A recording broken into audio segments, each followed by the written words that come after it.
Bismillahirrahmanirrahim. Assalamualaikum warahmatullahi wabarakatuh. Alhamdulillahi wa kafa wa salamun ala ibadihi alladhina astafa, amma ba'd. Yang saya hormati Murabbi Mabna Ibnu Khaldun, Ustadz Irfan, dan juga para akang-akang, ya panggilannya Kang ya, Uni apa Kang? Akang-akang di Mabna Ibnu Khaldun. Alhamdulillah pada pagi hari ini kita bisa mulai kajian kita. Mudah-mudahan apa yang kita laksanakan ini dapat mendownload rahmat Allah Subhanahu wa taala dan senantiasa memperoleh ridha Allah Subhanahu wa taala. Ala hadhihi niyyah wa ala kulli niyatin salihah wa ala ma nawainahu wa ala ma nawahu as-salafus salih.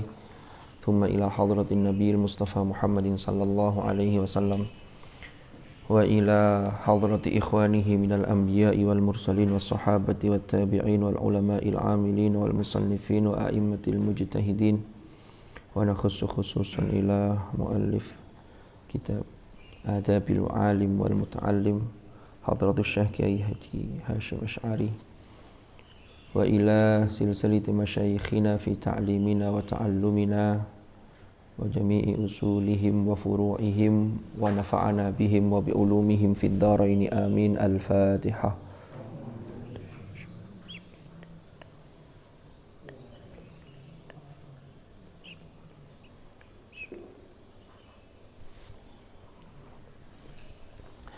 Baik, alhamdulillahi rabbil alamin. Ini edisi perdana nggih. Mudah-mudahan bisa istiqomah. Paling tidak selama panjenengan berada di MSAA ini. Kalaupun nanti tahun depan pindah Mabna, tetap ikut neruskan ya tidak apa-apa. Saya tidak tahu nanti pindah di Mabna mana. Kan begitu. Beberapa hari yang lalu Ustadz Irfan ketika ke RD itu menyampaikan ingin ngadakan rutinan untuk Mabna Ibnu Khaldun ini. Beliau sempat matur mau menggabung di BTQ GTA karena saya setiap Kamis sore itu kan juga rutinan di BTQ GTA mulai 2019 ketika saya pindah ke sini. Dulu ketika di Ar-Razi, saya Selasa malam itu tafsir Jalalain. 3 tahun di sana. Lalu ketika di sini, maka cantolannya sebagai pengasuh Mabna itu di BTQ GTA saya ngajinya 2 kitab.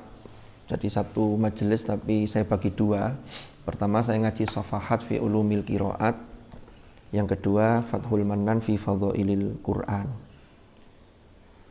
Karena saya pikir kalau nanti gabung ke sana kurang efektif karena nanti terlalu banyak. Lalu yang kedua, ya walaupun ada salah seorang gus atau santri Ma'had Ali itu laki-laki, selesai tahfidnya sudah khatam, ikut juga ngaji sore di sana. Gus siapa itu? Nah, tapi 1 orang. Tapi kalau sebanyak ini kan kuatnya tidak cukup. Nanti kalau ngaji tidak cukup lalu kemudian ada klausul yang kecil harap dipangku kan tidak enak. Nanti sing cilik ini dipangku paling. Lah sing dipangku gak apa-apa sing mangku iki. Nah, akhirnya wis kita ngaji sendiri aja. Yuk coba cari waktu. Saya angen-angen. Malam sudah tidak mungkin. Sampean juga sibuk. Mahasiswa itu kan makhluk paling sibuk sedunia. Saking sibuknya kadang-kadang ada yang sampai tidak sempat kuliah. Ini saking sibuknya ini.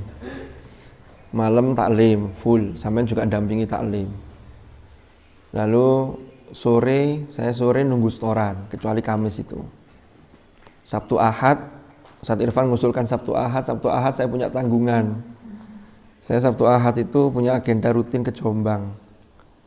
Karena Ahad pagi habis subuh kayak gini nih, sejak 2014 ya. Saya rutinan juga baca At-Tibyan fi Adabi Hamalatil Quran. Itu Ahad pagi. Akhirnya setelah saya angen-angen, Selasa ini kalau habis subuh ini biasanya ada anak GTA yang belum kembali, 2 orang, ada Gus Fikri sama Gus Habib itu setoran voice note.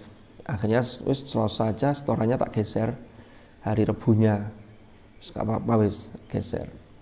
Jadi hanya setoran online hanya 2 kali seminggu. Karena memang harus ngatur waktu. Kalau setoran offline sore biasanya teman-teman GTA itu. Akhirnya saya di hari Selasa. Kenapa kok enggak Senin? Karena Senin itu kalau disuguhi teh kan enggak enak. Kalau sampean titeh niki ben Senin gak tahu poso kan gitu. Padahal anjane gak tahu poso gitu loh. Padahal anjane gak tahu poso. Makanya Selasa kan bebas. Ini gak hanya teh, hari ini mungkin teh, besok martabak terang bulan. Enggak rek. Santai-santai ya, enggak usah dianggap guyon. Lalu saya akhirnya bismillah Selasa. Bisanya habis subuh. Karena habis subuh itu punya banyak kelebihan. Pertama, sampean bisa kalau habis subuh itu kalau ketawa itu bisa loss, bisa total. Karena pikiran masih fresh. Tapi kalau sore malam itu sudah seharian tuh nggak durung kena apa gini guyu, kadang guyu terpaksa. Koncone melak guyu akhirnya berpartisipasi. Aku tak melak guyu. Padahal gak harus digarepno apa. Wis pokoke guyu. Itu guyu sebagai partisipan. Jadi makanya pagi ini lalu harapan yang kedua, mudah-mudahan dengan ngaji pagi ini yang sudah kita mulai dengan aktivitas subuh dan sebelum subuh, itu waktu kita ini dalam sehari ini betul-betul barokah. Jadi orang itu kalau subuhan, apalagi didahului dengan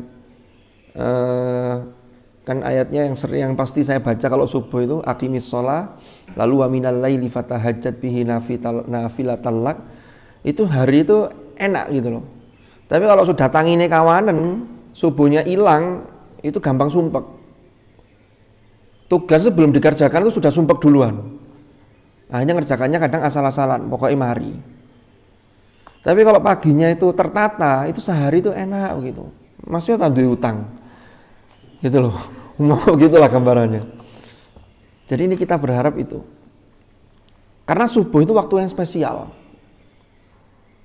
Saya pernah baca satu buku itu, Rek. Orang Yahudi itu bahkan pernah bilang begini, kami itu tidak takut sama umat Islam. Sampai umat Islam itu jamaah subuh itu kayak sholat Jumat. Itu mondek di sembahyang subuh jamaah kayak sembahyang Jumat. Atau kayak sholat Idul Fitri lah. Mau tambah. Di MSA aja kapan itu hari Jumat yang kapan tuh kok rame banget. Saya sempat heran. Hari Jumat yang tanggal berapa itu ya?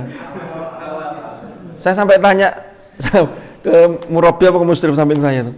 Ada apa ini kok rame ini? Saya kira ada apa terus harus ada acara gitu loh setelah itu. Setelah itu kok ya beberapa baris lagi. Tapi husnudon saya apa memang yang baru yang balik offline tuh hanya sekian gitu loh. Tapi kalau khuldun insyaallah hadir semua, kecuali yang tidak hadir. Ya kan likulli syai'in mustasnayat gitu. Karena di Jombang itu di pertelon pabrik gula cukir itu ada KPK. KPK itu komunitas pecinta kopi. Jadi ada warung kopi, ketan. Di situ tulisannya, saya menarik sekali slogan itu. Buka bendino. Kecuali pas tutup.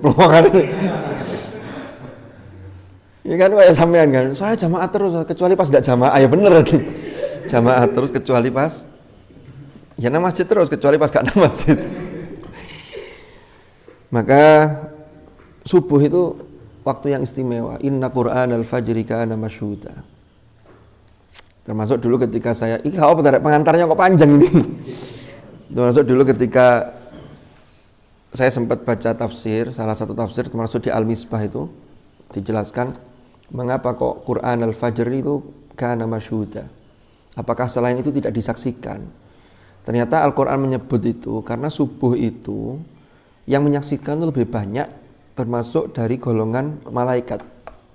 Jadi kalau subuh itu malaikat itu ganti shift. Shift yang jaga malam sama shift yang piket pagi siang. Sampai maghrib kan 2 shift itu. Sehingga pas shift berikutnya datang itu kalau gampangannya gini, shift yang malam itu belum beranjak kalau yang penggantinya belum datang. Lah subuh itu datang semua ngelumpuk.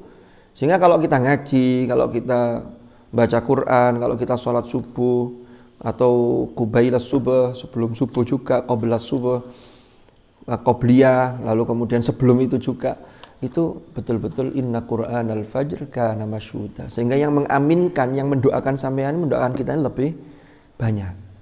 Ini harapannya, itulah pentingnya keberkahan waktu subuh. Jadi kalau subuhnya hilang, maka kalau subuh lalu kemudian dilanjut dengan baca wirid, termasuk al-wirdul latif, itu luar biasa.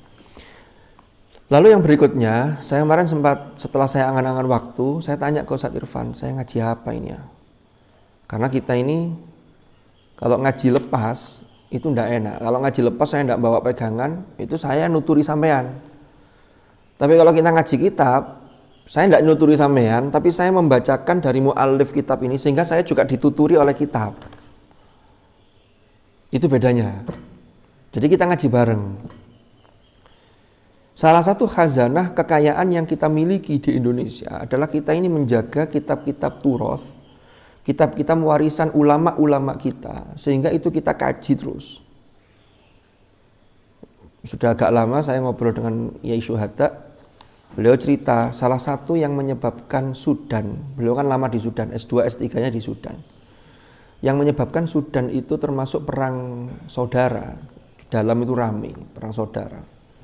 Itu karena salah satunya tradisi untuk melestarikan peninggalan-peninggalan turoth, kitab-kitab itu sangat kurang. Nah di Indonesia ini, kalau dalam bahasanya Gus Baha, umat itu sudah terlalu lama hanya mendengarkan ngaji ceramah, tapi tidak kembali kepada kitab turoth. Sehingga inilah yang kadang tidak jelas, padahal ini penting sekali. Makhtutot atau kitab-kitab yang masih berupa manuskrip, lalu kemudian sudah dicetak jadi sebuah buku, sebuah kitab, lalu kita kaji. Ini kan mengkaji pemikiran seseorang yang kapasitas keilmuannya diakui. Beliau-beliau ini juga tidak main-main, nulis itu juga tidak ngarang, tapi ada runtutan sanad keilmuan yang bisa dipertanggungjawabkan, dan itu sampai kepada Hadratur Rasul Sallallahu Alaihi Wasallam. Gitu loh. Makanya Gus Baha itu sering cerita, salah satu kesan dari ayat ihdinas siratal mustaqim menggunakan dhamir nahnu mutakallim ma'al ghahir, itu adalah kita ini kalau belajar langsung ke Nabi itu tidak bisa. Lewat siapa? Ya lewat sahabat. Sahabat kita tidak bisa mengakses sahabat karena tidak pernah ketemu satu zaman, tidak pernah bertemu. Maka lewat berikutnya, generasi berikut tabi'in terus sampai pada imam-imam mazhab, sampai kepada guru-guru kita termasuk Hadratus Syekh Kiai Haji Hasyim Asy'ari dan sampai ke kita.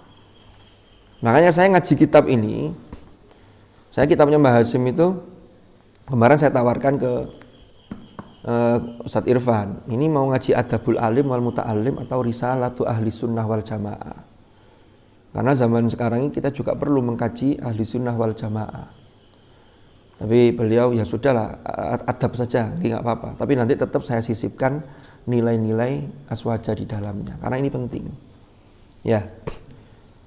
Jadi kalau kitab yang satunya lagi ada kitabnya Mbah Hasyim An-Nurul Mubin fi Mahabbati Sayyidil Mursalin.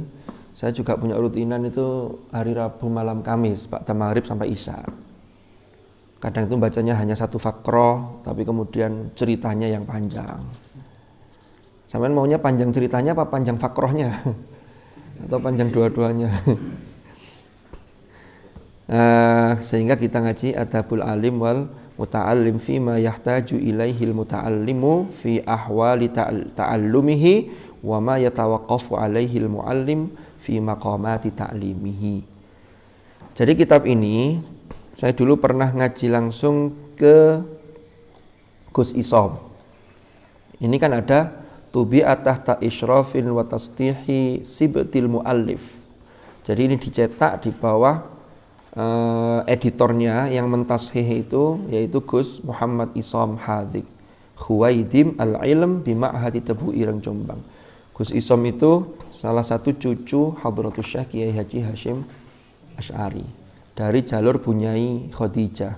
Bunyai Khadijah itu adalah putri Hadratus Syekh dari Bunyai Masrurah atau Bunyai Kapu. Kalau panjenengan pernah nonton film Sang Kiai, itu ada Bunyai Kapu. Bunyai Kapu itu setelah Mbah Hasyim itu Mbah Hasyim itu kan menikah beberapa kali karena garwonya yang sebelumnya wafat.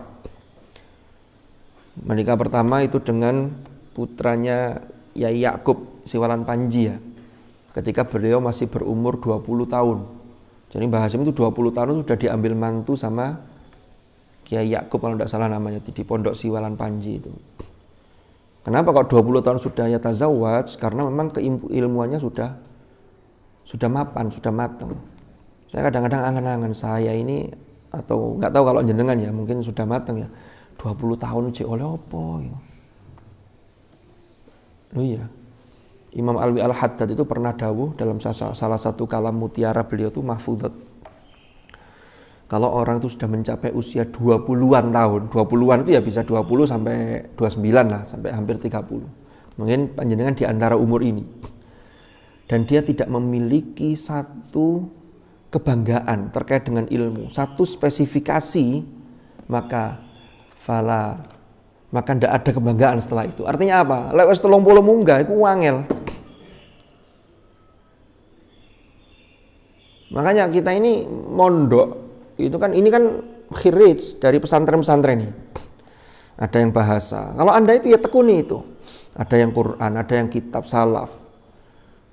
Tapi harus punya distingsi yang membedakan antara sampean dengan yang lain.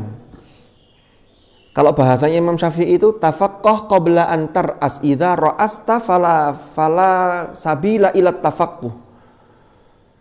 Setelah itu harus dadi uang rek. Harus dadi uang itu harus sudah dianggap orang, apalagi di masyarakat. Amen keliru, ngilingno iku sing ngate ngilingno yang ayo pakai bu. Gimana ya cara mengingatkannya ya? Dia sampaikan, diingatkan itu sudah jadi tokoh, khawatir tersinggung kan begitu. Sampeyan kok mengingatkan saya ini toko masyarakat. Nggone kulaan. Saya ini toko. Lo kan sudah angel, makanya mumpung sampeyan masih di ma'had begini ini. Hal yang sepele saja. Sepele banget. Doa umpama Allahumma hawwin alaina fi syakaratil maut. Difasihkan pakai shin. Wah ini malah keliru. Sakrah itu kan sakarat jamaknya. Wajaat sakratul mauti bil haqq. Dzalika ma kunta minhu tahid. Dalam surat Qaf itu. Sakrah. Allahumma hawwin, ya Allah, ringankanlah, mudahkanlah, remehkanlah bagi kami ketika kami merasakan sakaratul maut. Itu pakai sin, bukan pakai shin. Ada kiai atau tokoh donga Allahumma hawwin alaina fi sakaratil maut. Wis tambah keliru iki. Lho ngono ku sing kate ngelingno sapa? Angel tenan tuturanmu. Makanya kalau bahasanya Imam Syafi'i itu tafaqqah qabla antar as idza ra'asta fala sabila ila tafaqquh. Bukan berarti kalau sudah jadi pemimpin, sudah jadi tokoh itu tidak ada jalan untuk belajar, tidak, tapi mau belajar sendiri itu, mau belajar golek guru itu ya kangelan. Kula badhe belajar, wah jenengan saged mawon, lu saestu saumuran kan ndak enak kadang. Makanya jadi mahasantri, jadi musyrif, ini kesempatan. Dan ngaji itu ke siapapun. Kitab yang sama dikaji oleh orang yang berbeda, boleh jadi penjelasannya, kontekstualisasinya berbeda. Sampai akan mendapatkan pengalaman yang berbeda. Wah, aku tahu ngajiku. Tapi beda guru, itu beda. Secara umum sama, tetapi ada perbedaan. Saya pernah merasakan contohnya ketika ngaji Ihya. Jadi ngaji Ihya ketika almarhum al-maghfurlah Kiai Tolhah masih sugeng, Kiai Tolhah Hasan itu beliau masih hidup, kan beliau wafat tahun 2019 ya. Itu beliau ketika ngaji Ihya, itu konteks ketika mencontohkan itu mengkontekstualisasikan karena pengalaman beliau sangat kaya. Beliau bisa memadukan antara tradisi salaf dengan tradisi akademik. Beliau profesor ya, sehingga enak gitu loh. Ya bukan berarti yang hanya salaf itu enggak, ini saling melengkapi. Tapi kaya penjelasannya gitu loh. Apalagi Kiai Tolha itu dulu ketika ngaji Ihya itu beliau cerita. Ngaji Ihyanya beliau itu di Tebuireng ketika itu ngajinya ke Mbah Idris Kamali. Kiai Idris Kamali itu salah satu santri kesayangan Hadratus Syekh yang mondok di Tebuireng lalu ngajar di Tebuireng. Kiai Idris itu banyak yang menyaksikan karomahnya luar biasa. Kambingnya saja itu memiliki daya luar biasa. Beliau itu punya banyak kambing, di pondok tapi punya banyak kambing. Kambingnya itu kalau pagi itu naik kereta. Jadi di depan Pondok Tebu Ireng itu dulu ada rel kereta yang menuju ke Pare. Sampai sekarang relnya masih ada tapi sudah nggak digunakan. Itu kambing-kambing beliau itu kalau pagi itu nunggu kereta di situ lalu naik di situ. Turun di Pare, ya turun kayak orang itu, nyari makan di sana. Nanti sore waktunya pulang naik kereta lagi, kereta sore, turun depan Pondok Tebu Ireng, masuk lagi Tebu Ireng. Dan enggak bayar tiket. Jadi kalau mau naik kereta enggak bayar tiket, ya jadilah kambing gitu. Kalau dulu masih belum ketat ya, kalau sekarang mungkin enggak bisa. Dulu kalau sekarang kereta kan ketat ya, steril gitu masuknya kan. Apalagi harus tes genos, tes. Kalau kambing susah ini. Itu bahkan ada cerita itu di Pare itu pernah ada tukang jual sate kambing begitu, diambil satu disembelih, itu dibakar enggak bisa matang gitu dagingnya. Dan cerita begini ini bukan hanya isapan jempol, itu bukan hoax, tapi betul-betul secara mutawatir gitu loh. Mutawatir diriwayatkan banyak orang dan enggak mungkin bersepakat untuk bohong. Lah Mbak Idris itu kalau mau ngaji Ihya, santri itu ya apa yang mau ngaji, umpama ini ada 15 nih, daftar, namanya didaftar dulu. Habis didaftar itu disowankan ke Imam Al-Ghazali. Nanti habis disowankan, yang muncul hanya 7, berarti yang 7 tidak boleh ikut ngaji dulu, berarti yang 7 inilah yang sudah di-ACC oleh Imam Al-Ghazali. Kita tidak bisa berpikir, masa mungkin Imam Al-Ghazali sudah meninggal. Nggak ada yang tidak mungkin bagi Allah.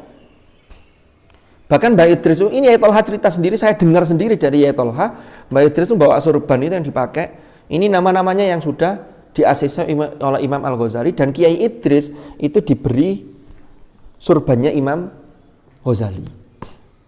Kita tidak nutut masih ke sana, karena beda server. Loh ya.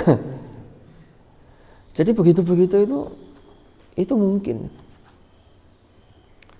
Wong Imam saya Profesor Sayyid Aqil Munawar, Habib Sayyid Aqil Husin Al Munawar itu di YouTube ada itu. Di Facebook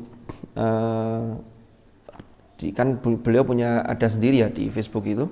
Video-videonya salah satu ceramahnya itu beliau ketika kuliah S3 di Ummul Qura, ketika ngerjakan disertasi itu, kalau ada hadis itu beliau ragu. Ini hadis ini statusnya apa ya? Itu beliau sowan ke Syekh Yasin Al-Fadani. Syekh Yasin itu ulama Indonesia tapi diakui internasional, beliau tinggal di Makkah. Sowan ke Syekh Yasin, tanya, "Syekh, hadis ini gimana?" "Oh iya, nanti saya tanya kepada Rasulullah." Malamnya itu tanya ke Rasulullah, besok paginya sowan lagi sudah ada jawaban. Iya, itu sabda beliau pernah bersabda itu. Tapi Syekh Yasin itu secara keilmuan ilmu hadisnya itu beliau al-musnid. Ya diakui. Artinya server yang biasa, server yang utama biasa itu tetap dipakai. Ini ada server lain yang untuk mendukung ke sana. Karena kalau sanad terkait keilmuan hadis itu memang kan haddatsanaan itu penelitiannya terkait dengan rawinya itu harus jelas servernya. Tapi kalau ini yang faktor pendukung. Setelah tanya itu, oh iya ada itu di kitab apa? Kitab ini disebutkan. Setelah dicek ada di kitab itu. Jadi hal-hal begitu itu yang kita belum bisa menjangkau ke arah sana. Tapi kita harus percaya. Karena percaya itu bukan harus kita sudah mengalami, tapi boleh jadi orang lain sudah sampai pada makom itu, sementara kita ini masih proses. Lalu belum lagi prosesornya kan beda-beda. Iya kan, lah servernya ini kalau butuh yang kayak gitu ya prosesornya harus betul-betul jos. Belum lagi nanti bicara sinyal. Nah kita ini sudah sinyalnya ya, kadang masukkan password gagal. Repot begini. Makanya saya dulu ngaji kitab ini ke Gus Isom. Gus Isom itu termasuk beliau yang punya banyak peran untuk mengumpulkan naskah-naskah Mbah Hashim. Sampai terkumpul di Irsyadus Sari itu edisi awal-awal itu ada 16 kitab. Digali lagi yang masih berupa manuskrip, terus ada yang sudah dicetak, ditambahi lagi jadi 19 kitab. Yang edisi terbaru itu sudah 20, kalau tidak salah ada yang masih manuskrip memang. Itu ada mungkin 25 kitab. Sekarang ini masih terus oleh tim di Tebu Ireng itu terus digali. Masih ada kayaknya naskahnya Mbah Hasyim itu yang belum terunggah. Nah ini sedang digalakkan itu.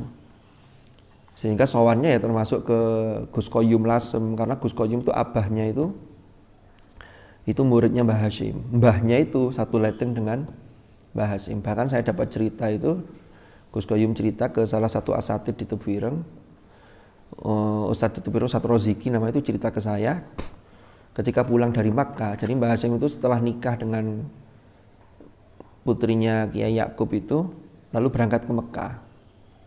Istrinya meninggal di sana, putranya yang pertama juga wafat di sana. Jadi di Mekah itu selama beberapa tahun. Nah baru setelah itu Mbah Hasyim itu menikah lagi dengan Bunyai Nafikoh. Bunyai Nafikoh itu dari Siwalan, mana? Dari Sewulan Madiun, bukan Siwalan ya, Sewulan. Itulah Bunyai Nafikoh itu yang punya keturunan termasuk Kiai Wahid, Kiai Abdul Wahid Hasyim yang kemudian melahirkan Gus Dur bawahnya. Bunyai Khairiyah, Kiai Yusuf Hasyim, yang paling banyak dari Bunyai Nafikoh ini, termasuk Kiai Karim Hasyim, Kiai Kholik Hasyim. Baru yang meninggal Bunyai Nafikoh, Mbah Hasyim nikah lagi dengan Bunyai Masruro atau Bunyai Kapu dari daerah Kediri itu. Punya putra 3. Bunyai Fatimah, Bunyai Khadijah dan Gus Yakub. Bunyai Khadijah inilah yang punya putra Gus Isom ini. Gus Isom ini wafatnya masih muda. Beliau alim. Tulisannya enak, ceramahnya enak. Kalau ngaji Ramadan Gus Isom, zaman saya mondok di Jombang dulu. Kalau ngaji Ramadannya Gus Isom, biasanya kan satu waktu ada beberapa qori. Kalau yang bareng dengan Gus Isom, itu tidak ada yang berani barengi beliau karena tidak uman santri. Pasti nanti santri milih ngajinya Gus Isom semua. Sehingga kalau beliau ngaji habis duhur sampai asar, sama jam berapa ya sudah, habis duhur sampai asar itu yang ngajinya Gus Isom itu. Dulu ada juga ngajinya, saya masih menangi ngajinya Mbah Yai Syamsuri Badawi. Ngaji kitab Al-Ahwal Asy-Syakhsiyah sama Fikih Mawarith. Itu ngaji Ramadan, tabarukan begitu. Lah ngaji Gus Isom saya salah satunya ngaji kitab ini, Adabul Alim wal Muta'allim. Sama Risalah Ahli Sunnah saya juga ke Gus Isom, sama An-Nurul Mubin fi Mahabbati Sayyidil Mursalin. Dan kitab ini saya ketika ngaji ke beliau, ini kemarin saya nyari kitab-kitab yang kosongan. Saya dulu pernah beli yang kosongan, tapi tak cari kok tidak ketemu. Nanti saya tak beli yang kayak gini nih, enak kayaknya. Nah kalau ini kan sudah saya maknani zaman saya di pondok dulu. Ini khatam tanggal hari Kamis tanggal 22 Mei tahun 1997. Saya main kelas berapa tahun 97? Pukul Loh, sampai saya tulis jamnya loh, pukul 10.31 lebih 8 detik. Loh, ini ada tulisannya ini. Jadi ketika hatam lalu didungani ini. Jadi Gus Isom itu luar biasa, alumni Lirboyo. Beliau tulisannya juga bagus, sering tulisannya di Jawa Pos. Beliau sebenarnya digadang-gadang sebagai pengasuh Tebu Ireng setelah Kiai Yusuf Hasyim. Tapi ternyata di usia 38 tahun 2003 beliau wafat karena sakit kalau tidak salah kanker di kaki atau gimana. Wafat. Sehingga akhirnya dari Kiai Yusuf Hasyim ke pengasuhan Tebu Ireng tahun 2007 beralih ke Gus Solah. Gus Solah harus pulang dari Jakarta untuk jadi pengasuh di Tebu Ireng. Sepeninggal Gus Solah sekarang pengasuhnya Gus Kikin. Jadi sebenarnya generasi ketiga masih ada. Gus Fahmi itu adiknya Gus Isom. Gus Zaki yang RMI Jawa Timur, ketua RMI kemarin, itu kan wafat 2020 kemarin. Itu adiknya Gus Isom. Nah sekarang yang nerusi untuk kitab-kitabnya ini Gus Mirza, itu putranya Gus Zaki itu. Bismillahirrahmanirrahim. Cerita kak mari-mari sampai entek waktu ini. Kita mulai dari at-ta'rifu bil muallif ya. Jadi kita ini sifatnya ngaji bareng. Kalau nanti saya bacanya ada yang keliru, mohon dikoreksi, jangan dirasani. Ustadz itu bacanya mau kiwil i'rabnya bagaimana kok dibaca begitu? Nah nanti sharing. Karena ini orang-orang yang luar biasa ini. Atau mungkin nanti ada yang usul, Ustadz saya usul yang baca saya aja, kok kayaknya saya lebih mantep kalau baca daripada panjenengan. Gak apa-apa, monggo.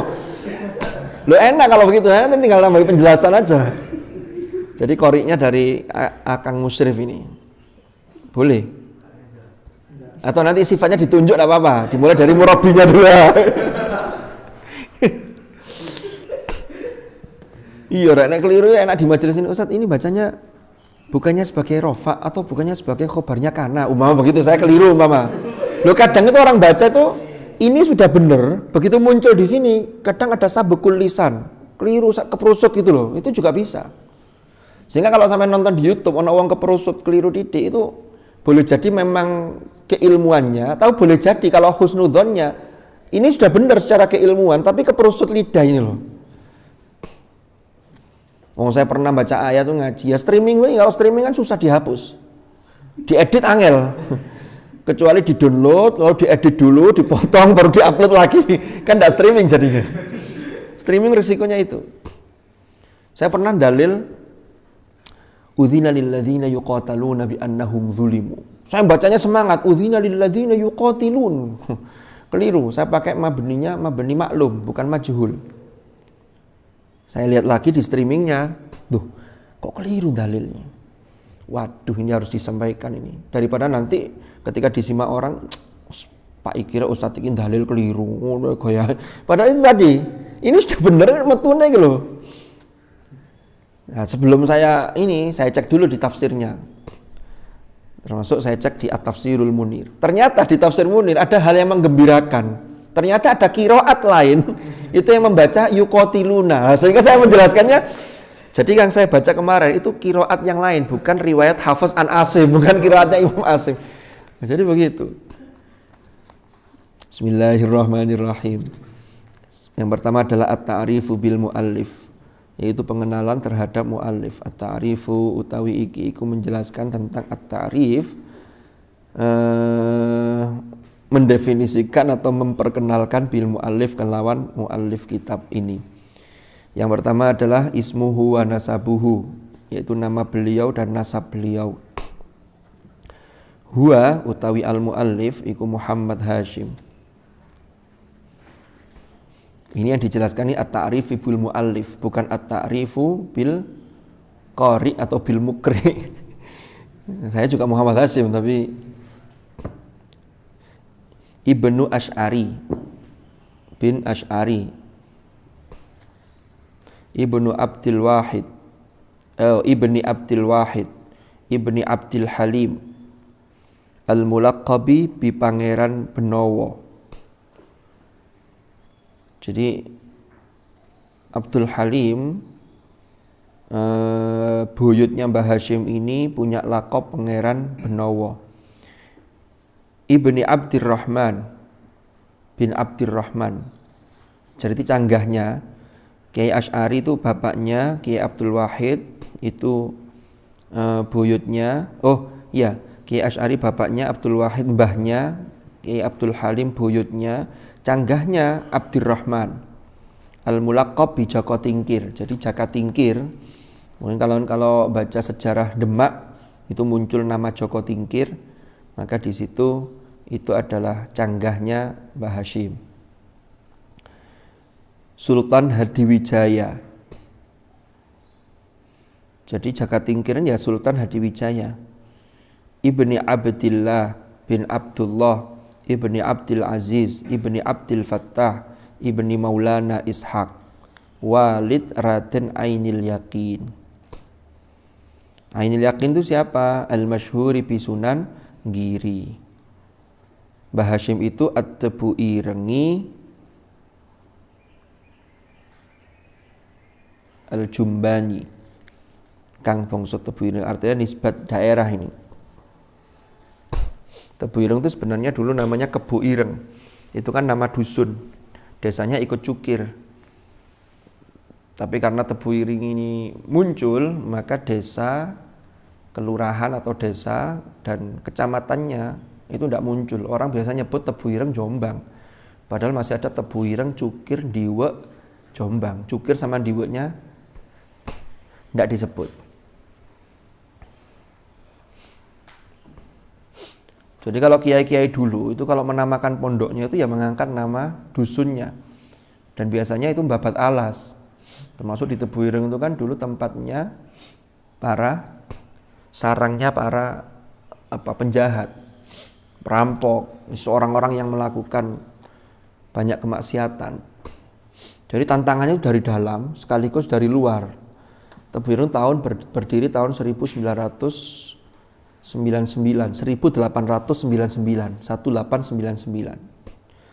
Ketika itu kita tahu dalam kondisi berada di bawah kepenjajahan Hindia Belanda.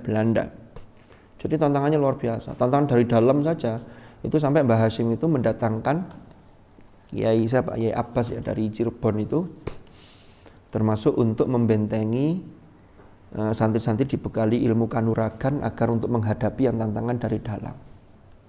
Ya karena orang-orang yang digusur di situ ya tidak mau. Tapi dengan dakwah yang santun, lama-kelamaan dusun ini kemudian jadi baik. Jadi kalau kiai dulu tuh mendidik itu ya santri dari luar daerah sekaligus orang daerah situ. Mohon maaf kalau sekarang ini PR-nya pondok-pondok itu ada pondok itu yang eksklusif hanya mendidik santri dari luar. Sementara masyarakat sekitarnya itu masih ya adu jago masih, judi juga masih ada. Sehingga hanya eksklusif di dalam. Padahal masyarakat itu kan perlu disapa. Nah kalau kiai dulu enggak, kiai dulu itu masyarakat iya dan juga dari luar. Mauliduhu wa nash'atuhu al-ilmiyatu. Kelahiran beliau dan juga nas'a, riwayat hidup beliau termasuk riwayat secara ilmiah, artinya pernah belajar di mana saja. Riwayat akademik. Jadi kehidupan beliau termasuk kehidupan riwayat pendidikannya. Ulida fi Gedang. Beliau lahir di desa Gedang. Jadi kalau ada gambar Hadratus Syekh tulisannya lahir di Demak itu keliru. Beliau memang keturunan dari sana karena tadi kan ada Joko Tingkir, Pangeran Sultan Hadiwijaya itu. Tapi beliau lahirnya di desa Gedang, itu dekat dengan Tambak Beras itu. Fi Gedang, Koryatin sebuah desa, Rupani Koryatin sebuah desa fi Shimali Madinati Jombang yang berada di utara kota Jombang. Yaumats Tsulatsa, yaitu pada hari Selasa, hari Selasa atau hari Selasa. Ar-Rabi' wal Ishrin min Dzulhijjah atau Ar-Rabi' wal Ishrun Dzulqa'dah, Dzulhijjah, Dzulqa'dah, saya salah baca. 24 Dzulqa'dah tahun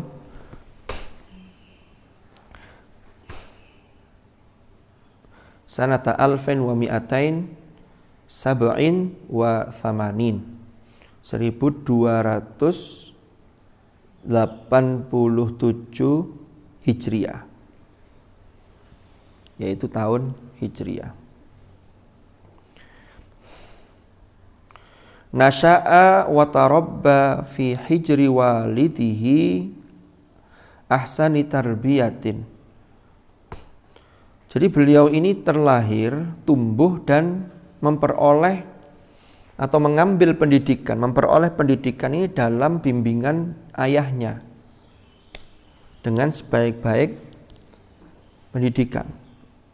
Wa qara'a 'alaihil Qur'an wa qara'a 'alaihil Qur'ana wa jumlatan minal kutubid diniyah.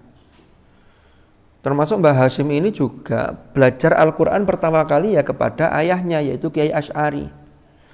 Dan termasuk belajar sejumlah kitab-kitab keagamaan ila an kamula rushduhu, sampai ya sekitar kira-kira beliau ini sampai usia-usia mulai mengerti lah, sampai sempurna ketika itu. Tsumma rahila fi talabil ilmi ila ashharil ma'ahidil islamiyah. Baru kemudian beliau melakukan rihlah ilmiah, belajar untuk menuntut ilmu kemana? Ke pondok-pondok yang paling terkenal, paling masyhur ketika itu fi biladi Jawa, yaitu di Pulau Jawa ini. Minha diantaranya adalah Ma'had Sono, pondok Sono, Ma'had Siwalan, Siwalan Panji, kilahuma fi Sidoarjo, keduanya berada di Sidoarjo. Lalu beliau mondok juga di wa ma'hadul lanjitan bituban wa ma'hadu. Kan tadi minha iku setengah saking al-ashhuril ma'ahid al-islamiyah, ma'hadu Sono wa ma'hadu Siwalan kilahuma fi Sidoarjo wa ma'hadu lanjitan, dan mau pondok langitan bituban. Tuban ini harus bacanya panjang, tuban, jangan dibaca pakai tak, tuban, beda. Jadi kalau ada mahasantri atau musyrif dari Tuban, at-tubani, bukan at-tubani. Mana at-tubani? Kalau Tuban apa artinya? Kalau Tuban itu kota Tuban. Kalau Tuban, apa artinya Tuban? Celana dalam, sidi. Nanti kalau ada mahasantri atau musyrif at-tubani, waduh, Kang Bongso sempak gitu. Gak cocok nanti. Ini bituban. Thumma intaqala ila ma'hadi Bangkalan fi jazirati Madura. Lalu pindah ke pondok di Syekhona Khalil di Bangkalan, yaitu di Pulau Madura. Walazama fihi sahibal karamati asy-Syaikh Khalil waliyallah. Lalu Mbah Hasyim ini bermulazamah di pondok Bangkalan ini kepada sahib al-karamah, seorang aulia, seorang waliullah yang memiliki banyak karamah, yaitu Syekh Khalil Bangkalan. Jadi Mbah Khalil itu termasuk salah satu gurunya Hadratus Syekh Kiai Hasyim Asy'ari. Mbah Khalil itu wafat tahun 1925 ya. Jadi sebelum NU lahir, tapi NU lahir itu sudah direstui oleh Mbah Khalil. Panjenengan pernah lihat YouTube rekaman suaranya Kiai As'ad Syamsul Arifin, Asim Bagus, Pondok Salafiyah Sukorjo itu loh. Pernah? Jadi itu Kiai As'ad itu ketika itu masih muda, mondok di Mbah Khalil. Mbah Hasyim itu kan sebenarnya sudah sangat ingin mendirikan satu organisasi. Karena Mbah Hasyim itu dulu pernah menjadi Rois Akbar di Masyumi. Tapi Masyumi itu kan membawai ya bermacam-macam. Sebentar saya minum teh dulu, kan harinya Selasa.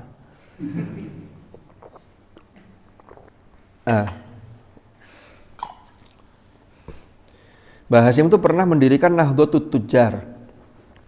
Jadi para petani-petani itu dikumpulkan, termasuk petani tebu dan lain-lain itu termasuk untuk meningkatkan perekonomian umat. Jadi beliau itu sudah berpikir visioner. Sulit mencari sosok ulama seperti Hadratus Syekh zaman sekarang ini.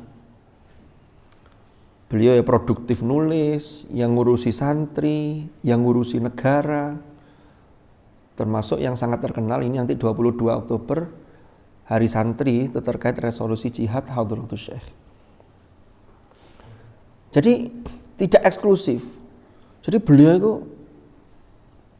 jadi luar biasa memang. Lah, ketika beliau ini sangat ingin mendirikan sebuah jamiah, maka beliau ini menunggu isyarat langit yang ternyata yang isyarat langit itu beliau tanya kepada gurunya, termasuk yaitu Syekhona Khalil Bangkalan. Sampai kemudian Syekhona Khalil itu sudah mendapatkan isyarat, lalu mengutus Kiai As'ad yang ketika itu masih muda, masih jadi santri. Jadi Kiai As'ad itu ceritanya itu tidak hanya sampai sepotong itu, tapi beliau cerita sebelumnya ditanya tentang ngaji. Beliau itu cerita kalau kan bahasanya campur bahasa Madura. Ini suara langsung beliau, cuman tidak ada videonya. Lalu di YouTube itu ada gambar background yang lain, tapi suaranya masih suara asli beliau, Kiai As'ad. Kiai As'ad itu mengucapkan huruf apa saya lupa, itu cadel. Ditimbali sama Mbah Khalil sama Yai Khalil, lidahnya langsung ditarik. Lumariku langsung fasih. Itu Kiai As'ad sendiri yang cerita, beliau yang mengalami. Sampai kemudian beliau diutus untuk mengantarkan tongkat kepada Hadratus Syekh di Tebuireng. Zaman dulu belum ada JNT, JNE. Jadi harus ngirim utusan. Kalau sekarang tinggal milih, apalagi di Shopee, nanti tinggal milih ubah pengiriman, mau antar aja atau mau si cepat gokil. Ini kan banyak pilihan. Nanti tinggal dicatat nomor resinya, dilacak. Kalau dulu enggak, ini utusan. Dan enggak ada grup WA, gimana nih kita ngumpul, ya enggak bisa. Makanya ketika sebelum resolusi jihad, ulama se-Jawa Madura itu ngumpul di Tebuireng, lalu rembuk di sana, itu memang betul-betul luar biasa. Bahkan Gus Baha itu pernah cerita ya, Imam Al-Ghazali itu ketika mau meninggal tuh pesan ke adiknya, nanti kalau saya meninggal yang ngimami nyolati saya tuh ini. Padahal imam yang lain, syekh yang lain itu, ulama yang lain tuh negerinya tuh berasal dari lintas negara. Lah kok pas hari meninggalnya itu ulama yang disebut oleh Imam Al-Ghazali itu datang rawuh di situ ngimami sholat jenazah. Ketika beliau ditanya, lupa panjenengan kok pirsa kalau Imam Ghazali kepundhut hari ini, siapa yang ngasih tahu? Ya beliau sendiri. Jadi Imam Ghazali itu sudah woro-woro kalau beliau mau wafat, sudah disampaikan 3 hari yang lalu. Jadi perjalanan pas. Loh itu bisa. Ini tadi servernya. Kalau kita mau ke sana ya servernya harus kuat. Kembali ke materi tadi. Akhirnya Mbah Yai As'ad ini diperintah untuk nganter tongkat itu. Ditanya oleh Mbah Khalil, punya sangu enggak? Punya sangu enggak? Boten, pokoknya akhirnya disangoni. Nah disangoni itu oleh Yai As'ad, uangnya sangu dari Mbah Khalil itu tidak dipakai, disimpan. Ini barokahnya gede nih. Untuk bertabarruk. Ingat ya, tabarruk tetap ngalah barokah kepada Allah. Tapi sesuatu yang bekas dipegang orang soleh, lalu ini karena orang soleh itu apalagi kualitas kewaliannya itu tidak diragukan, itu kan dekat dengan Allah. Sehingga bertabarruk, tetap minta tabarruk minta barokahnya kepada Allah. Ini bukan sesuatu yang syirik. Dulu guru saya pernah menjelaskan. Contohnya apa? Di Quran ada enggak? Ada. Nabi Yusuf itu ketika Nabi Yakub itu matanya buta karena nangis kehilangan Yusuf lama. Apa yang diperintahkan oleh Yusuf kepada saudara-saudaranya? Idhabu biqamisi hadza fa'alquhu ala wajhi abi ya'ti basira. Bajunya Yusuf itu dibawa untuk ngusap matanya Nabi Yakub ayahnya. Itu bisa melihat kembali. Dan siapa yang bisa melihat? Ya Allah, tetap Allah. Tapi dengan wasilah ini tadi kan begitu. Bukan, baju ini sakti, ini hebat. Itu Allah memberikan daya. Termasuk tadi itu. Nah, kembali ke materi. Oleh Kiai As'ad itu berangkat dari Bangkalan, dari Madura itu. Itu beliau tidak naik apa-apa, tapi jalan kaki. Ya tahu kalau zaman dulu nyebrang lautnya seperti apa, karena Suramadu kan belum ada. Tapi beliau hanya cerita, saya jalan sampai di Surabaya, lewat di daerah Ampel. Itu banyak orang yang ngata-ngatain beliau, karena beliau tuh bawa tongkat itu tadi. Ini orang orang gila atau orang wali, pokoknya macam-macam lah kata-kata. Baru dari Surabaya ke Tebuireng itu beliau naik kereta. Tapi di Sepur itu, padahal sudah siap membayar, itu petugas, kalau dulu kereta itu katanya dicekoki begitu kan, ada tiketnya. Itu ketika beliau itu dilewati, kayaknya petugasnya itu tidak lihat beliau. Sampai di Tebuireng, kemudian tongkat itu diaturkan kepada Hadratus Syekh. Nah Mbah Hasyim ketika dapat tongkatnya Mbah Khalil itu, beliau mengatakan, saya lupa ini, lupa saya sudah lama menyimak suaranya Mbak As'ad di YouTube itu. Beliau mengatakan bahwa ini pokoknya isyaratnya sudah datang ini. Nah Mbah Hasyim itu punya beberapa banyak tongkat. Cuman sampai detik ini kita tidak bisa memastikan tongkat yang mana yang tongkat pemberian Kiai Khalil itu. Tapi ada tongkat, salah satu tongkat yang sekarang masih disimpan oleh Gus Riza. Gus Riza itu putranya Kiai Yusuf Hashim, berarti cucunya Hadratus Syekh. Itu yang masih disimpan. Ini insya Allah Desember ini, tapi tidak tahu kalau ziarah di Gus Dur sudah dibuka atau belum. Tapi di sana itu ada museum Islam Hashim Asy'ari. Itu sudah jadi bangunannya, tinggal isinya. Nanti rencananya termasuk peninggalan-peninggalan para masyayikh Tebu Ireng, termasuk peninggalan Mbah Hashim, itu akan dipajang di museum itu sebagai bukti autentik dari sisi historis, arkeologis, historisnya ya. Sehingga nanti anak cucu 100 tahun ke depan, 200 tahun ke depan, itu kan cucunya Mbah Hashim, 200 tahun ke depan sudah tidak ada. Tinggal keturunan keberapa. Kalau kita masih punya bukti-bukti itu setidaknya masih bisa berbicara. Bagaimana Mbah Hashim itu menyampaikan Islam itu sesuai dengan jadi keberagamaan sesuai dengan keberagaman yang ada di Indonesia. Sehingga yang kita rujuk itu ulama-ulama kita. Bagaimana mengkontekstualisasikan ajaran Islam itu ketika berdialog dengan tradisi yang ada di Jawa. Nah, itu sudah dicontohkan para wali songo kan begitu. Termasuk yang kedua, setelah Mbah Yai As'ad mengirim tongkat itu, inilah kemudian Mbah Hashim merasa bahwa pendirian NU ini sudah direstui. Yang Mbah Khalil wafat tahun 25. Barulah kemudian pada Januari 1926, karena Mbah Hashim sudah dapat restu ini, maka disitulah kemudian berdiri NU, yaitu pada tanggal 31 Januari 1926, bertepatan dengan 16 Rajab. Termasuk Mbah Hashim itu dapat tasbih yang dari Mbah Khalil juga. Yai As'ad itu ketika bawa tasbih itu tidak diberikan karena ini tasbih amanat, sehingga Yai As'ad itu mengambilnya dari Mbah Khalil, itu langsung Mbah Khalil yang mengalungkan ke Yai As'ad, dan Mbah Hashim yang langsung mengambil dari Kiai As'ad. Itu bukan tongkat dan bukan tasbih sembarangan.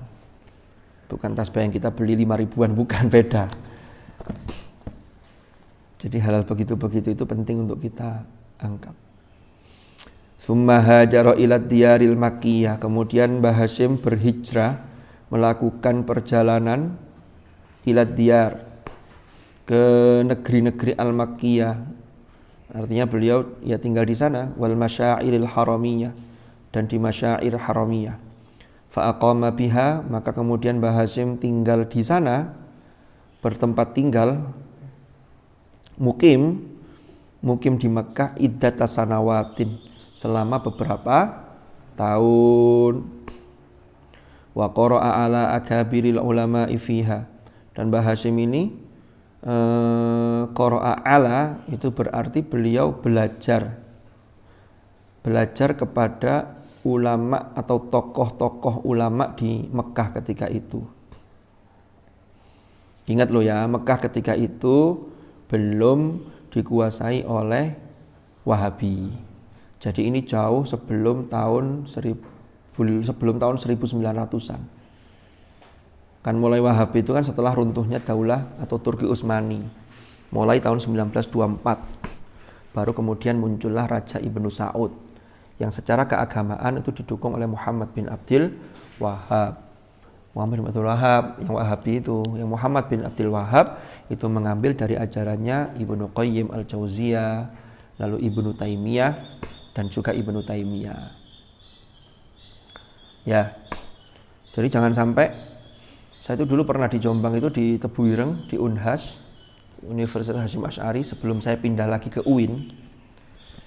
Perjalanan hidup saya itu kan unik. Unik itu ya sebenarnya tidak ada yang unik, artinya semua itu sudah grand design. Allah yang mendesain.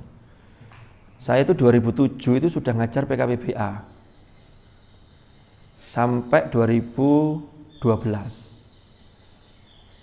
Ya, 5 tahun lah. Tahun 2010 itu saya itu sudah pindah di Jombang. Sehingga tahun 2010 sampai 12 yang 2 tahun terakhir saya ngajar PKBBA itu hanya 2 hari.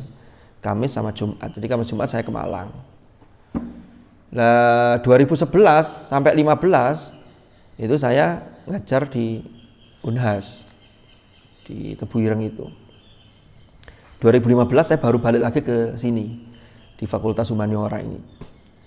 2016 ditarik oleh mudir ketika itu Gus Is, ditempatkan di Ar-Razi 2016, angkatan pertama mahasiswa kedokteran itu.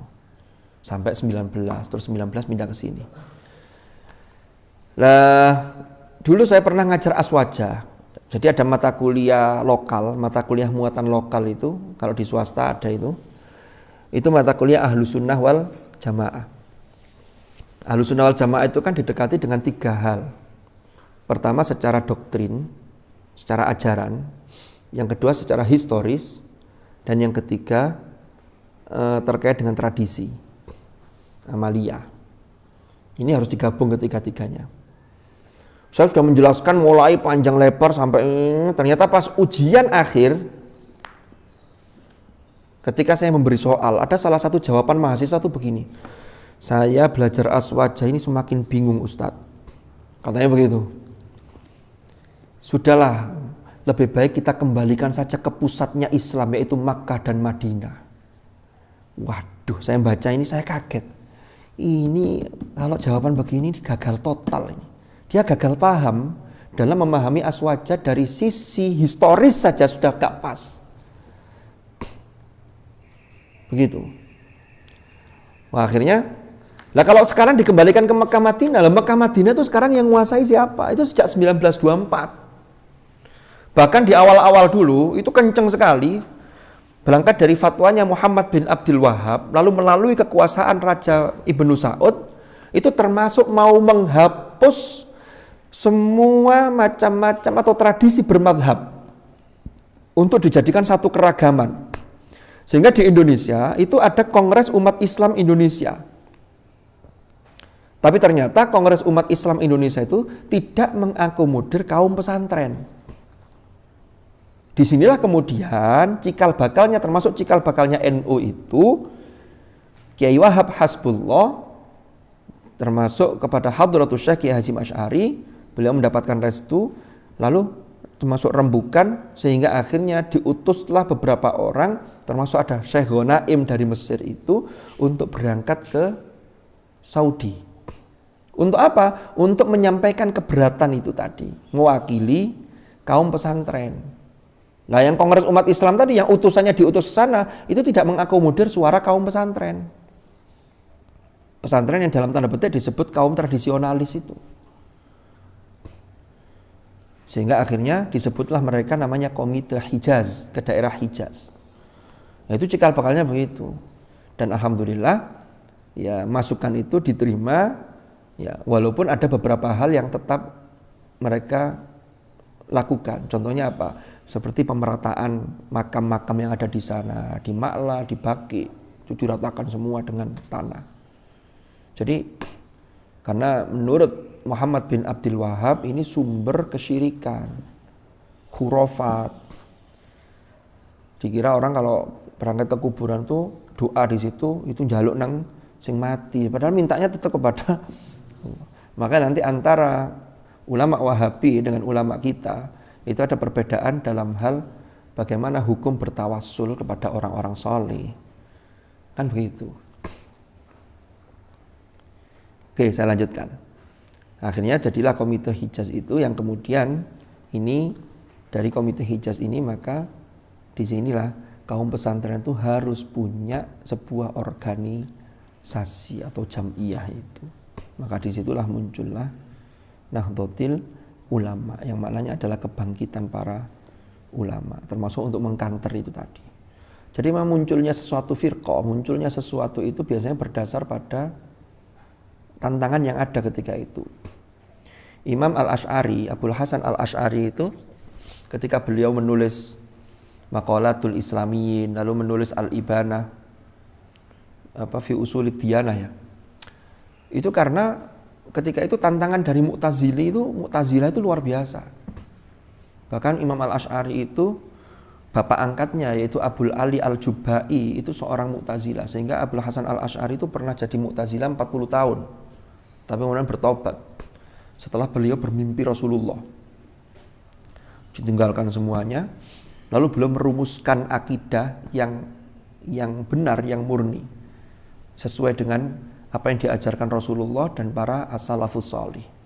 Itulah kemudian akidah Aswaja itu disandarkan, dinisbatkan kepada akidah Asy'ariyah atau Asy'ariyah jamaknya. Bukan Imam Asy'ari itu ngarang sendiri, mboten. Buktinya apa kalau beliau tidak ngarang sendiri? Buktinya ajarannya itu sejalan dengan apa yang digagas oleh Imam Abu Mansur Al-Maturidi dan Abu Ja'far Al-Tahawi.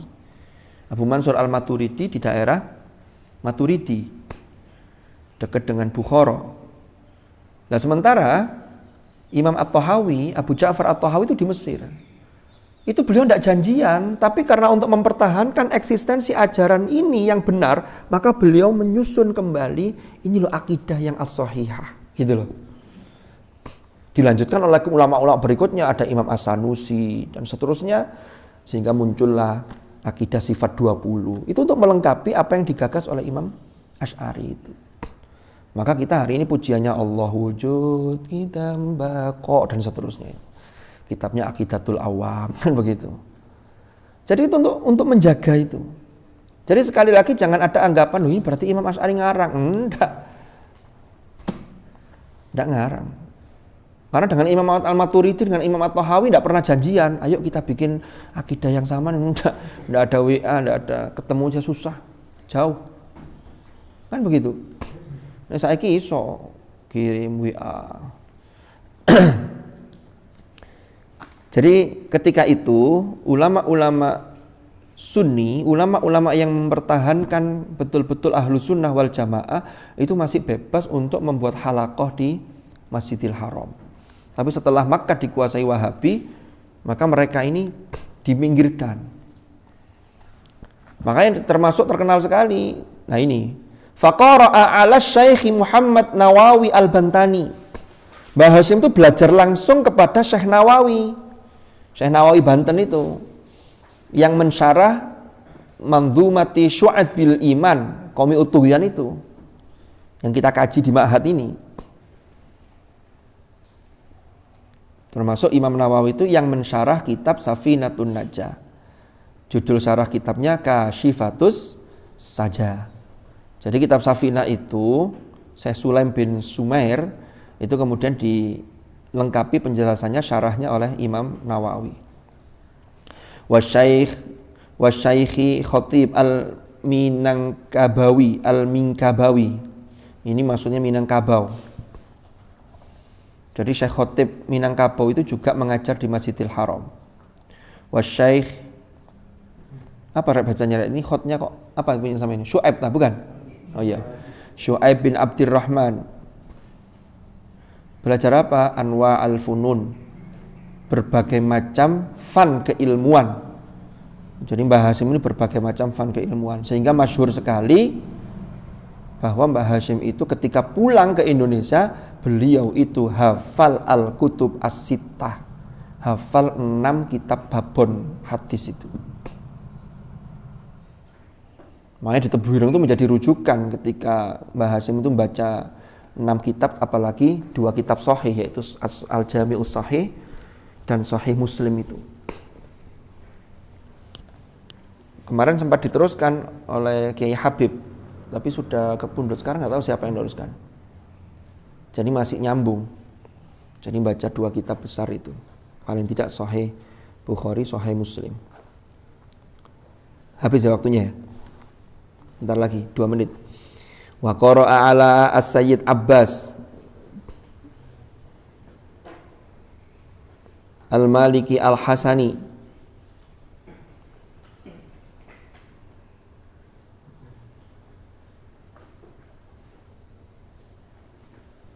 Sayyid Abbas ini abahnya Sayyid Muhammad. Sayyid Muhammad bin Abbas Al-Maliki Al-Hasani. Sayyid Muhammad. Sekarang yang nerusi putranya Sayyid Ahmad. Di pondoknya di daerah Rusaifah. Saya dulu sempat ke sana, tapi hanya ketemu santrinya. Jadi di daerah Rusaifah itu, tapi tidak mau sowan ke Sayyid Ahmad, tapi tidak ketemu. Zaman jadi petugas haji dulu. Saya dulu pernah jadi petugas haji zaman ketika kuliah. Jadi petugas haji itu di Mekah itu tugasnya itu 66 hari. Datang sebelum jamaah datang, pulang setelah jamaah meninggalkan Mekah menuju Madinah kalau yang gelombang 2. Jadi cukup lama di sana. Nah itu saya sempatkan termasuk dengan beberapa teman yang temus, tenaga musiman dari Mesir, dari Pakistan itu, untuk silaturahim, termasuk ke Sayyid Ahmad, tapi tidak ketemu sayangnya. Ya cuman tahu tempatnya, oh ini. Itu tahun 2005 akhir, 2006.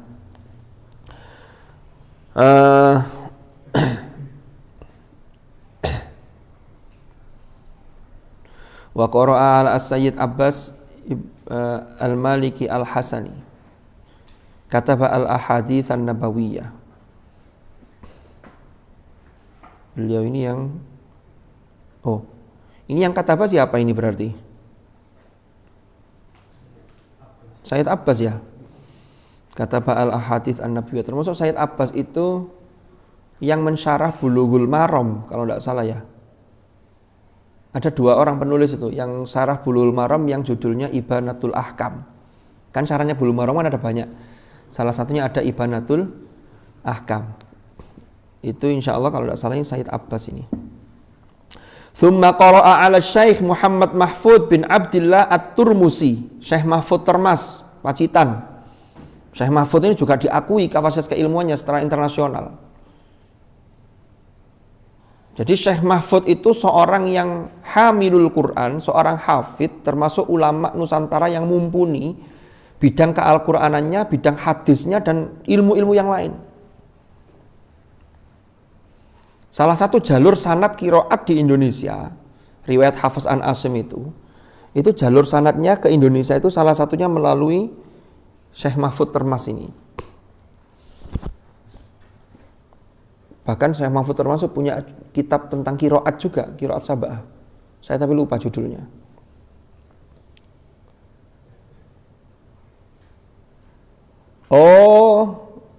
Keliru. Saya tadi bacanya keliru. Saya ulangi ya. Wa qara'a ala Sayyid Abbas al-Maliki al-Hasani kutubal ahaditsin nabawiyah. Jadi Mbah Hasyim itu belajar kepada Sayyid Abbas itu beberapa kitab-kitab hadis-hadis nabawi. Lu ngene iki lho rek kadang keliru nih. Ngono jenenge maca gak ono harokate yo. Terserah di harokati opo. Tapi harus bisa mempertanggung jawabkan. Jangan dibaca kata apa. Makanya tadi saya heran kalau dibaca kata apa ini masa yang kata apa Sayyid Abbas. Apa korelasinya? Maka di sini ini karena tulisannya kata apa dengan kutub itu podo. Tapi jangan bilang tidak ada harokatnya Ustadz. Lalu bacanya gimana? Saya sukun semua biar selamat. Ya enggak, malah enggak selamat kalau sukun semua. Jadi sesungguhnya harokat dalam bahasa Arab itu sudah include dalam tulisan ini. Loh kalau yang ditulis di atas, di bawah ini yang begini, wawu kecil itu apa itu? Itu simbol harokat atau alamatul harokat. Jadi harus dibedakan antara simbol, rumus, dengan harokat itu sendiri. Kalau harokat itu sendiri sudah include. Jadi kalau membaca teks kosongan begini, ini ya berarti ya memang sudah ada harokatnya.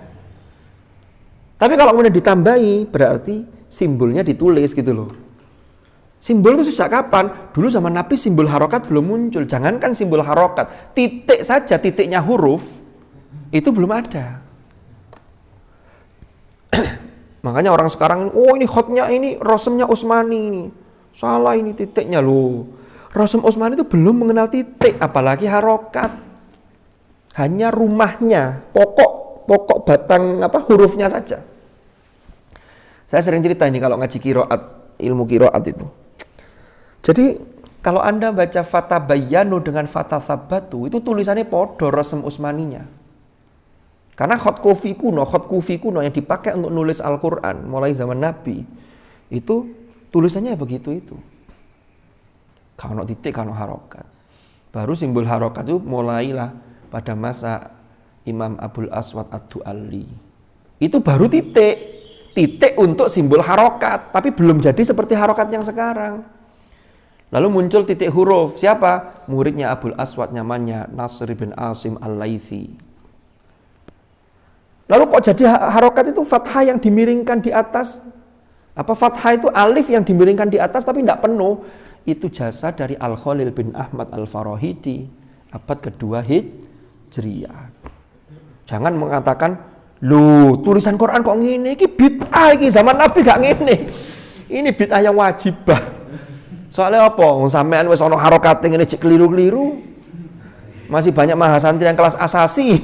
Apalagi kalau Quran gundul kabeh. Wis meneng tok ngene kamu lho. Apa bahaya.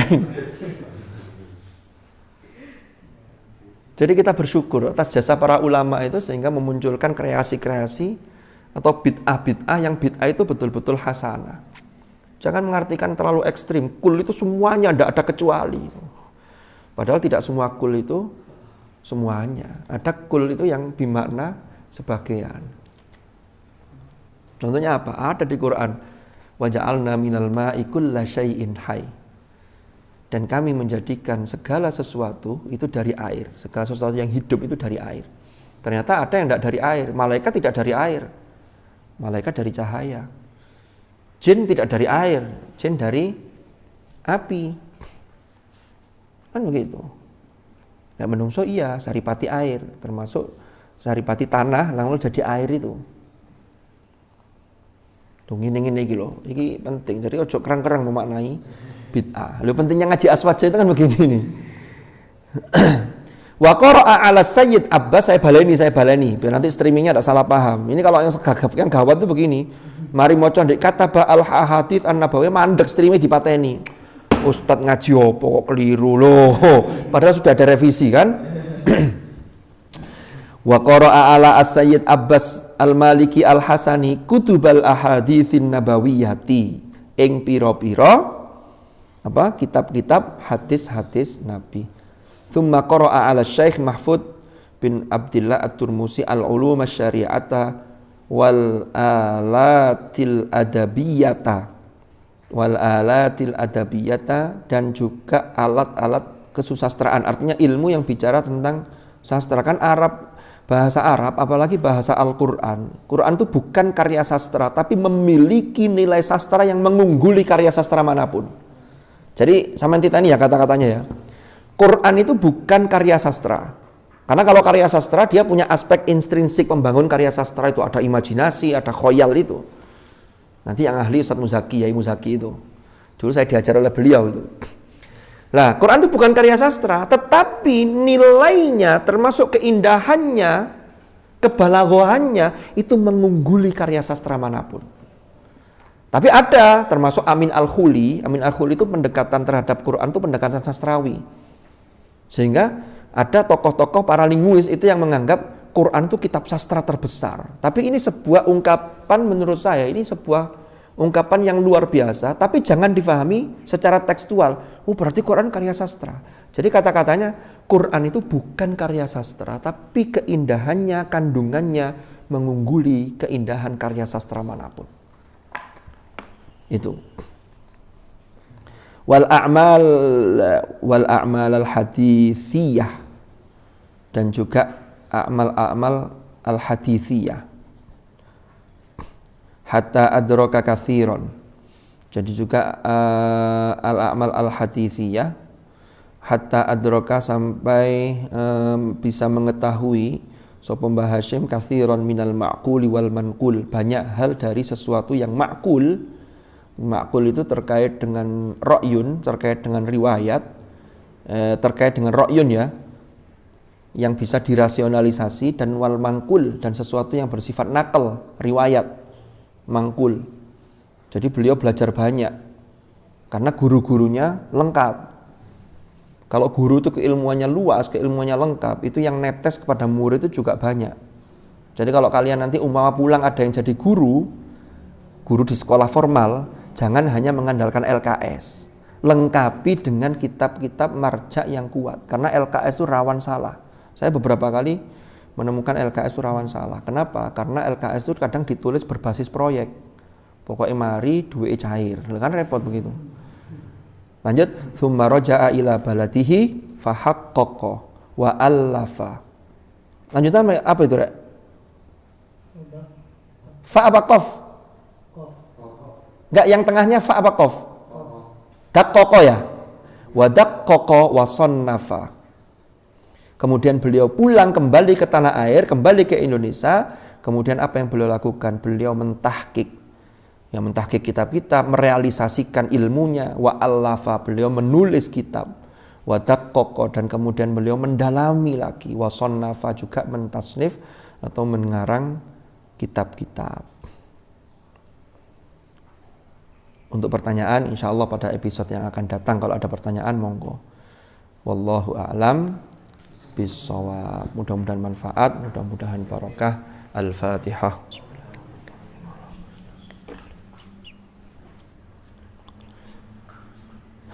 Bismillahirrahmanirrahim.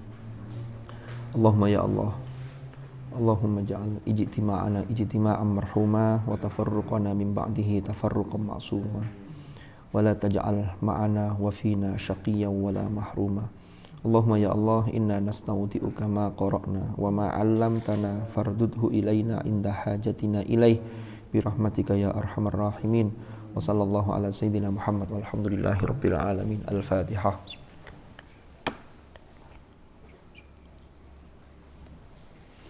Subhanakallahumma bihamdika asyhadu an la ilaha illa anta astaghfiruka wa atubu ilaik.